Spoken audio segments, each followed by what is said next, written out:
खुदावंद यीशु मसीह के पाक और अजीम नाम में कलाम सिद्क देखने वालों की खिदमत में मैं पास्टर जावेद असलम सलाम अर्ज़ करता हूँ। आज एक नए टॉपिक के साथ आपकी खिदमत में दोबारा हाजिर हूँ।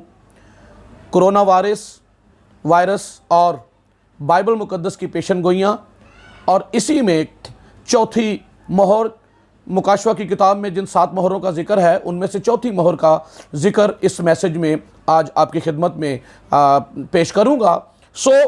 खुदा के पाक कलाम में से मत्ती रसूल की इंजील 24वां बाब 3री आयत से खुदावंद के पाक कलाम को पढ़ेंगे।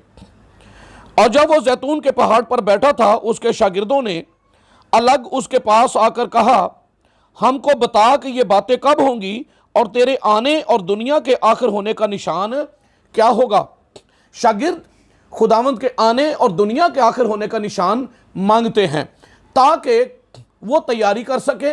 वो उन्होंने निशान तलब किया, और खुदावंद ने जब उन्हें अपने दोबारा आमद के बारे में जिक्र किया, खुदावंद यीशु मसीह आसमान पर जाने से पहले अपने शागिर्दों को उन्होंने ये इस बात से आगाह किया कि आप जाते हैं और उनके लिए जगह तैयार करेंगे, और फिर आकर खुदावंद ने फरमाया कि मैं तुम्हें अपने साथ ले लूँ ताकि जहाँ मैं हूँ वहाँ तुम भी हो।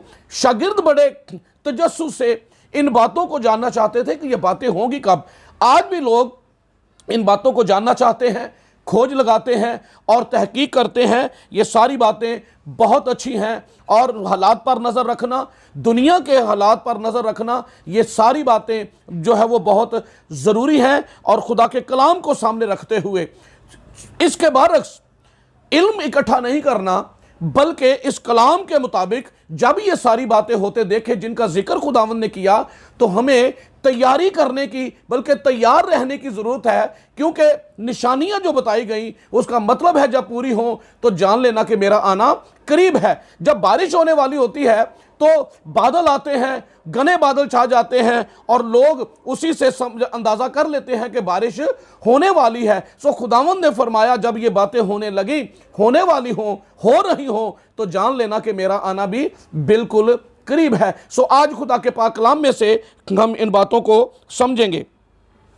चौथी आयत, इसके जवाब में खुदावंद ने क्या फरमाया। यसू ने जवाब में उनसे कहा कि खबरदार कोई तुमको गुमराह ना कर दे, क्योंकि भतेरे मेरे नाम से आएंगे और कहेंगे मैं मसीह हूं, और बहुत से लोगों को गुमराह करेंगे, और तुम लड़ाइयां और लड़ाइयों की अफवाह सुनोगे।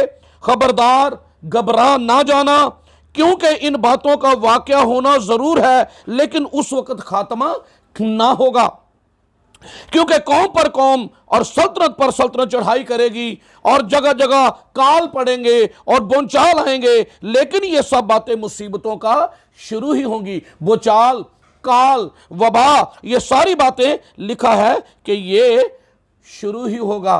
सो लिखा घबरा ना जाना, जब ये होते देखो, बोंचाल आते देखो, और सैलाब आते देखो, तूफान उड़ते देखो, वबाएं फैलते देखो, बीमारियां, तो घबरा ना जाना मुसीबतों। इसका मतलब यह है, इससे ये आप अंदाज़ा कर सकते हैं कि मुसीबतों के शुरू की जब बात है तो इसका मतलब मुसीबतें बढ़ती जाएंगी, मुसीबत कम नहीं होगी या ख़त्म नहीं होगी, ये शुरू ही है, और इसके बाद मुसीबत बढ़ती चली जाएगी। और इसका एक और हवाला है जो लूका रसूल की मार्फत बयान किया गया है, उसको भी मैं आपके लिए पढ़ता हूं।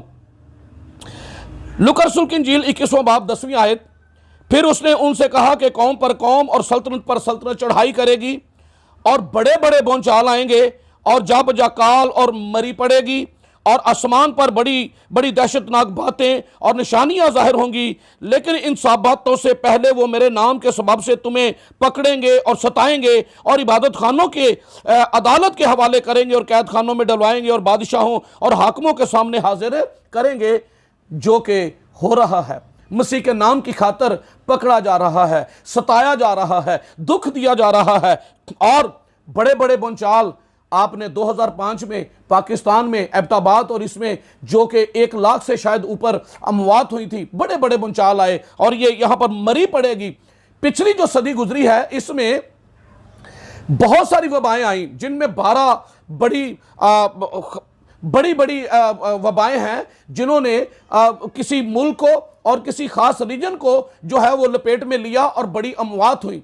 लेकिन आज हम देखते हैं 2019 से जो वुहान सूबे से उठने वाला एक वायरस जो पूरी दुनिया में फैल गया और पूरी दुनिया इसकी लपेट में आ चुकी है और हलाकतें उस वक्त से शुरू होकर होती चली आ रही हैं। सो वबाएं मरी जा बजा काल और मरी पड़ेगी, और इस वबा के सबब से जो है वो दुनिया की इकोनॉमी कोलैप्स होती जा रही है। दुनिया में काल और तरह तरह की मसाइब जो है वो खड़े हो चुके हैं। सो खुदावंद ने कहा कि जब कैदखाना में डाले जाएंगे, 13वीं आयत, ये तुम्हारा गवाही देने का मौका है, बस अपने दिल में ठान रखो कि हम पहले से फिक्र ना करेंगे कि क्या जवाब देंगे, क्योंकि मैं तुम्हें ऐसी ज़बान और हिकमत दूंगा कि तुम्हारे किसी मुहालिफ को सामना करने या खिलाफ कहने का मकदूर ना होगा।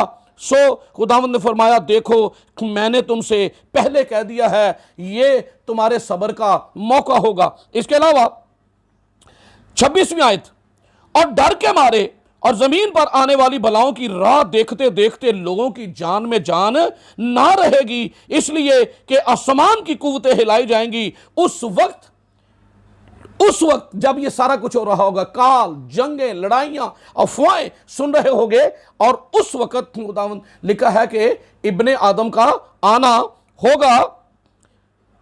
उस वक्त लोग इब्ने आदम को कुदरत और बड़े जलाल के साथ बादल में आते देखेंगे, और जब ये बातें होने लगे तो सीधे होकर सर ऊपर उठाना, इसलिए कि तुम्हारी मखलसी के दिन नजदीक आ गए हैं। आमीन।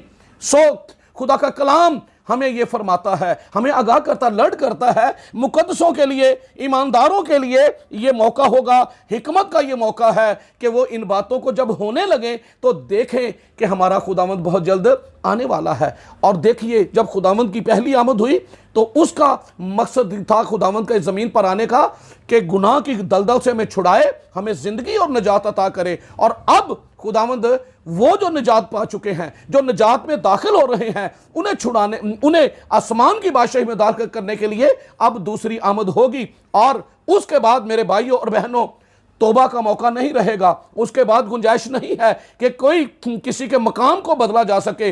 जब तक हम इस दुनिया में जिंदा हैं, हमारे पास मौका है, हमारे पास वक्त है, हम खुदावंद को कबूल करके अपनी जिंदगी उसे दे सकते हैं। क्योंकि जब वो आएगा तो जिस किसी में बेटे वाली जिंदगी यानी हमेशा की जिंदगी होगी, जो कोई उस पर ईमान लाए वो हलाक ना हो बल्कि हमेशा की जिंदगी पाए। सो खुदावंद हमारी फिक्र करता है, खुदावंद हमारे लिए एक मंसूबा रखता है, और वो अपने मंसूबा को हमारी जिंदगियों में पूरा करता है जो अपने आप को उसके सामने झुकाते हैं। सो मैंने मुकाशवा की किताब और चौथी मोहर का जिक्र किया था।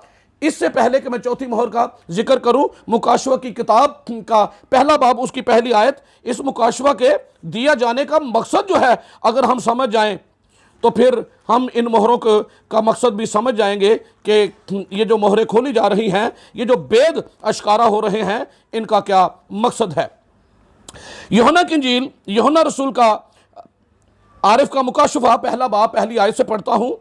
यस्सु मसीह का मुकाशफा जो उसे खुदा की तरफ से इसलिए हुआ कि अपने बंदों को वो बातें दिखाएं जिनका जल्द होना जरूर है, और उसने अपने फरिश्ता को भेजकर उसकी मार्फत उन्हें अपने बंदा यूहन्ना पर जाहिर किया, जिसने खुदा के कलाम और यीशु मसीह की गवाही की, यानी उन सब चीजों की जो उसने देखी थी, शहादत दी। तीसरी आयत, इस नबूवत की किताब का पढ़ने वाला और उसके सुनने वाले और जो कुछ इसमें लिखा है उस पर अमल करने वाले मुबारक हैं, क्योंकि वक्त नजदीक है। यानी इस किताब के पढ़ने वाले, इस कलाम की बातों पर गौर करने वाले और उस पर अमल करने वाले इसलिए मुबारक हैं क्योंकि वक्त नजदीक है। और जो कोई इन बातों को देखता, इन बातों को जानता और हालात को देखता है कि ये तो सारी निशानियां हैं, ये तो सारी वाकयात हैं जिनका जिक्र खुदावंद ने किया है कि जब खुदावंद का आना होगा तो ये पहले होंगी। तो आज भाइयों और बहनों, खुदावंद ने कहा सल्तनत पर सल्तनत, कौम पर कौम चढ़ाई करेगी, लड़ाइयों की अफवाहें सुनोगे, जब काल पड़ेंगे, मरी पड़ेगी, और उस वक्त सर ऊपर उठाना, सीधे होकर ऊपर देखना कि तुम्हारी मखलिसी के दिन नजदीक आ गए हैं। सो मुकाशवा की किताब में से छठा बाब और 7वीं और 8वीं आयत, जहां पर चौथी मोहर का जिक्र है जिसे खोला जा रहा है। और जब छठा बाब 7वीं और 8वीं आयत मुकाशवा की किताब, और जब उसने चौथी मोहर खोली तो मैंने चौथे जानदार को यह कहते सुना कि आ, और मैंने निगाह की तो क्या देखता हूं कि एक जर्द सा घोड़ा है और उसके सवार का नाम मौत है। उसके सवार का नाम मौत है। ये चौथी मोहर जब खोली गई तो क्या देखा जा रहा है? और उसके सवार का नाम मौत है और आलम अरवा उसके पीछे पीछे है। और इनको चौथाई जमीन पर यह इख्तियार दिया गया कि तलवार और काल और वबा और जमीन के दरिंदों से लोगों को हलाक करे। तलवार, काल, वबा और दरिंदों से मकसद एक ही है, हलाकत। क्योंकि जो चौथी मोहर खोलने पर जो घोड़ा नजर आया उसके सवार का नाम ही मौत है, और वो मौत किसी भी तरह से हो। और आप देखिए पिछली सदी 20वीं सदी का मैंने जिक्र किया, 2 बड़ी आलमी जंगें भी इसी सदी में लग चुकी हैं। पहली 1914 से लेकर 1918 तक 4-5 साल ये जंग रही, जिसमें तकरीबन 20 मिलियन लोग जो है वो 20 मिलियन जो है वो डेथ हुई, मौतें हुई, और 21 मिलियन के करीब लोग इंतहाई जख्मी हुए, थोड़े कम या ज्यादा जख्मी हुए, और ये जंग में लोग हलाक हुए, जंग में हलाक हुए। उसके बाद हमें देखते हैं 1918 के बाद से हमें दुनिया के अंदर मुख्तलिफ वबाएं नजर आती हैं जिन्होंने बड़ी तबाही मचाई और जिनसे लाखों और करोड़ों लोग इंसान मारे गए। कहीं तलवार है, कहीं जंगो जदल है। तलवार जंगो जदल और कत्लो गारत की खून रेजी की अलामत है। सो तलवार देखी गई, उसके सवार का नाम ही मौत है। सो जंगों का बड़ा जोर रहा, और एक दफा फिर दुनिया तीसरी जंग की तरफ बढ़ रही है। आज बड़े बड़े मुल्क, सुपर पावरें दूसरे पर इल्जाम लगा रहे हैं कि ये फलां का वायरस बनाया हुआ है, और इस तरह से एक दूसरे को इल्जाम दे रहे हैं, और तनाव बढ़ता जा रहा है, असले की दौड़ बढ़ती जा रही है, खतरनाक से खतरनाक हथियार बनाए जा रहे हैं। और ऐसे ऐसे हथियार हैं कि अगर एक बम फेंका जाए और जहां पर लोग बैठे होंगे वहां की सारी ऑक्सीजन सक कर लेता है, और वो बैठे बिठाए ढेर हो जाएंगे, ऑक्सीजन ना मिलने के सबब से वो मर जाएंगे। ऐसे बम तैयार हो गए जो जब फेंका जाएगा तो जो लोग होंगे, ऐसा केमिकल है कि जो खड़े खड़े डिसॉल्व हो जाएंगे। इतनी खतरनाक हालत दुनिया की हो चुकी है, एक दूसरे के लिए बनाया जा रहा है, और अंजाम इसका मौत ही है। और चौथी मोहर में हम देखते हैं कि सवार का नाम मौत है, और तलवार, काल, और आज देखिए जा बजा काल है, और इकोनॉमी दुनिया की खराब हो रही है। और अपने इर्द गिर्द देख लीजिए किस तरह से लोग गुर्बत के अंदर दस्ते चले जा रहे हैं। एक वक्त की रोटी खाने से लोग परेशान हो चुके हैं, कारोबार बंद हो चुके हैं, तबाहियां और लोगों के बिजनेस जो है वो ठप होते जा रहे हैं, जॉब्स लोगों की खत्म हो रही हैं। एक दुनिया के अंदर एक अजीब कश्मकश फैल रही है।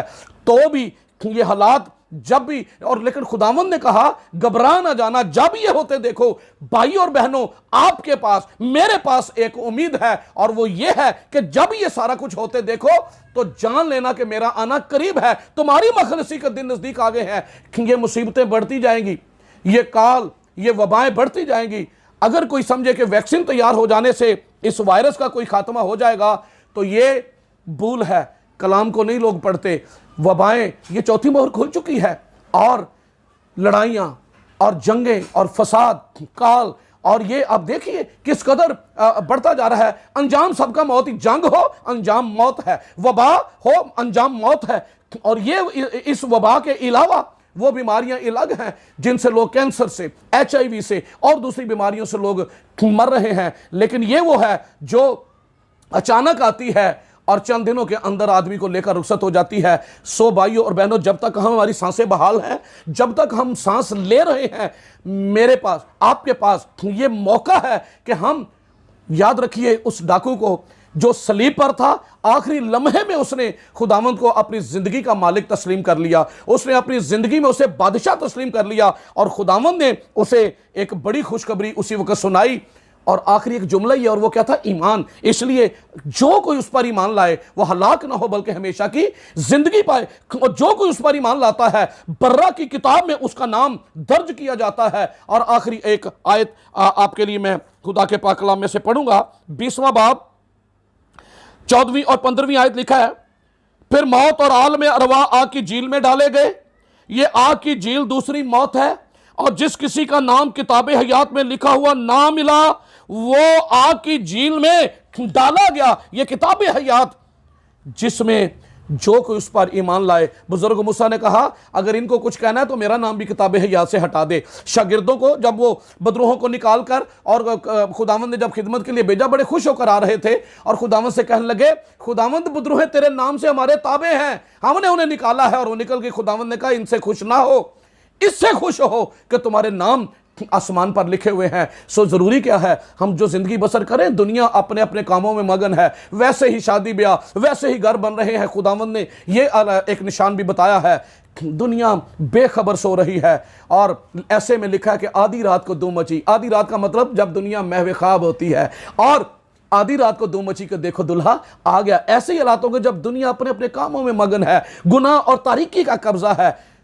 लेकिन खुदा के लोग जो उस पर ईमान ला चुके, जो उसके साथ चलते हैं, उनके लिए लिखा है जो पाक है वो पाक होता जाए, जो निजस है वो निजस होता जाए। खुदावंद आपको फजल देगा, खुदावंद आपको तौफीक देगा। खुदा का पाकरू जो नाजिल हुआ है तो वो हमें जोर अता करता है ताकि हम जमीन पर फतह से बढ़कर गलबे की जिंदगी बसर करें, और ताकि जब हमारा खुदावंद आए तो हम उस वक्त ईमान की हालत में हो, ईमान की हालत में पाए जाएं, ताकि आसमान पर उठाए जा सकें। खुदावंद आपको इस कलाम के वसीला से बरकत दे। आखिर में एक दफ़ा फिर दरख्वास्त करूंगा, अगर आपने इस चैनल को सब्सक्राइब नहीं किया, आप चैनल पर नए हैं तो प्लीज़ इस चैनल को सब्सक्राइब करके बेल के आइकन पर जाके ऑल पर प्रेस कर दीजिए, और इस वीडियो को लाइक भी प्लीज़ ज़रूर कीजिए, आपने बरकत पाई है, और दूसरों से भी शेयर करें ताकि दूसरे भी इस कलाम के वसीला से बरकत पाएं और खुदावंद की आमद के लिए तैयार हो सकें। खुदावंद का फजल, उसकी सलामती और उसका कामिल इत्मीनान आप सबों के साथ होता रहे। आमीन।